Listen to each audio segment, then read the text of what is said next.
ప్రతిరోజు రాగి జావ తీసుకుంటే ఆరోగ్యానికి చాలా మంచిది. మంచి పోషకాలను కలిగి ఉంటుంది. రాగులు అనేవి పోషకమైన ఆహారం. కాల్షియం, పొటాషియం సమృద్ధిగా ఉన్న మిలైట్ ఎముకలు, కీళ్లను బలోపేతం చేయడంలో సహాయపడుతుంది.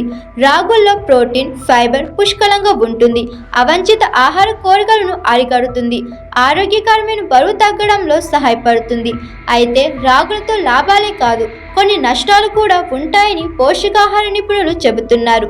అవేంటో ఇప్పుడు తెలుసుకుందాం. ముఖ్యంగా రాగి జావను ఉదయం తీసుకుంటే చాలా మంచిది. రాత్రిపూట తీసుకోవడం మంచిది కాదని నిపుణులు సూచిస్తున్నారు. బరువు పెరగాలనుకునే వారు రాగులు లేదా రాగి జావను ఎక్కువగా తీసుకోవద్దు, కొంచెంగా తీసుకోవచ్చు. ఎందుకంటే రాగి జావ వినియోగంతో బరువు తగ్గే అవకాశం ఉంటుంది. రాగి జావ అధిక వినియోగం వల్ల కడుపు ఉబ్బరం, గ్యాస్, డయేరియా వచ్చే అవకాశం ఉంది. ఇది అందరిలో ఉండకపోవచ్చు. మూత్రపిండాలు, రాళ్ళు లేదా మూత్ర విసర్జన సమస్యలు ఉన్నవారు రాగి జావకు దూరంగా ఉంటేనే మంచిదని నిపుణులు సూచిస్తున్నారు.